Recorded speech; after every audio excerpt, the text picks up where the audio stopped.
So hello everyone.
So we will be talking.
I think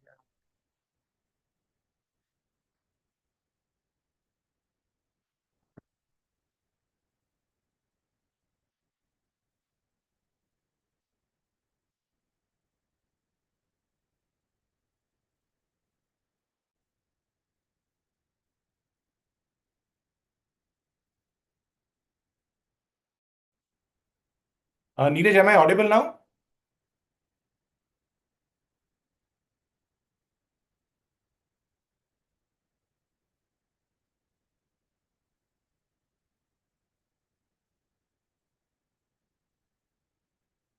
Okay. I think I'm audible now. So now let's go and talk about the rice ball. We are already seeing there is panic buying when it comes to uh, some of the importing countries. They're aggressively building massive carryover stock to guard against supply disruptions. We are already seeing challenges associated where actually majority of importers they are seeing that there could be problem because of El Nino. And hence that is leading to some panic buying when it comes to some of the large importing markets. We are already seeing that East Asian margin battles. We know that India has been quoting the lowest when it compares to Thailand or to Vietnam. But because of high input cost, we are seeing there is a huge possibility where going forward, we might see a challenge associated with some of the markets would try to overprice and India would definitely act as a floor. We are also seeing some of the challenges in West Africa, where the African countries they are trying to push for protectionism. Their idea is to ensure that how do we increase the self-sufficiency by putting policies which are not pro-imports, and that ends up overall our grain sessions. The grain sessions will convene elite originators, market analysts, and trade federation to provide the ground level data you need to protect global food and feed security and navigate these fractured supply chains. The next important topic beyond grains is on again 3rd of June, where we are having two sessions, very interesting sessions, where we'll be talking about the boardroom and the tech stack itself. So on 3rd June, the conversation will shift from commodity fundamentals to executive leaderships and technological execution. In our CEO's Corner War Room, we tackle the reality of leading through chaos. The line between operations and corporate strategy has vanished from just in time to just in case. Top executives are moving away from hyper lean efficiency towards structural supply chain redundancy to defend margins against black swan events, which we are seeing in West Asia, as well as one of the strongest El Nino being anticipated. The decentralization of agility is important.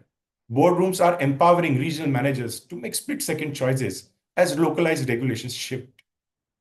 But the vision requires tools. In the AgTech and Ag Logistic War Room, we are going to detail the innovation shield. We are already seeing that AI is taking the world with a storm. Agriculture is no different. And this is where the technological advancement will secure the value chain from seed to shipments. We'll talk about space tech and AI market intelligence for sure. We are seeing real-time satellite analytics and machine learning algorithms are now predicting crop yields weeks before the traditional field report hit the wire. While more and more trade data is being processed by chips, not human, to take the trade decisions in a better way. Surely technology is not replacement for human being, but it is sure a strong enabler. The IoT and traceability ledgers are ensuring that food what we eat is safe. It comes from the origin from where it is told to be coming from. The shipments become more efficient, more effective. The customs data flow more seamlessly and hence giving shorter turnaround times. This is where the boardroom meets the blockchain to forge a defensive moat around your profitabilities. The next area of key interest and discussion would be oilseeds and veg oil. We are already seeing a fuel to food conflict, collusions, collaboration in the way you want to see it. So on June 4th, we enter the most intensively contested market in modern agriculture. That's oilseeds and veg oil. We are witnessing a massive structural transformation driven by a violent collision between energy mandates and food security. We're also seeing battles of seeds between palm to soya to sunflower to canola. The bioenergy sector has emerged as fierce competitor for global supply, including widespread feedstock anxiety. We are seeing palm oil squeeze. Indonesia's aggressive B40 biodiesel mandate is keeping massive domestic volume within its own border for fuel, triggering a structural global supply contraction. Further, we are seeing out-of-the-box initiatives like nationalization of trade by large exporter like Indonesia, making situation more volatile to say the least. Soybean is also acting as a fuel anchor nowadays. In North America, the unprecedented expansion of renewable diesel and sustainable aviation fuel sector is completely anchoring the domestic soybean oil supplies, forcing crushing facilities to feed the energy pool rather than the export market. For this year, it also looked viable for a very simple reason. China is not importing too much of soybean from US, while we are optimistic that trade frictions will reduce. Exacerbating this feedstock competition are massive regulatory shocks. European Union's deforestation regulation is triggering immediate trade execution hurdles, bifurcating global trade into compliant premium channels and non-certified flows. Meanwhile, we are seeing the South American producers face fierce acreage battle as they expand logistics into frontiers like Motopiba. We will map these entire trade cycles in real time when we talk about oilseeds and vegetable oil on 4th of June. The theme shift from fats to proteins. On 5th of June, we'll be talking about the protein transition, the pulses pivot. The pulses complex is predominantly driven by international protein transition. Lentils, peas, chickpeas all have evolved from regional staples into high-stake macroeconomic assets. The market is acutely sensitive to policy shocks. Policy shock predominantly in one of the largest importer, India. We are seeing there is a destination squeeze. Major demand centers of South Asia frequently adjust tariff mechanism and open-ended procurement framework to balance domestic farmer welfare with consumer price, forcing international originators into a rapid coverage pivots. The value addition is also booming. We are seeing in Canada and United States that traditional export-oriented model of raw bulk pulses is colliding with massive infrastructure buildup. Peas and pea and fava beans are increasingly captured domestically as feedstock for advanced plant-based isolates, concentrates, and specialized formulation for human beings and for pets. Long-standing suppliers no longer own the market. They are navigating an expanded matrix of highly competitive origins, stretching from Black Sea to East Africa. We will feature producers, global merchants, and trade ministers detailing exactly how to transition from volume to quality diversification. This brings us to our last commodity basket, sugar and softs, where the economics is about pleasure.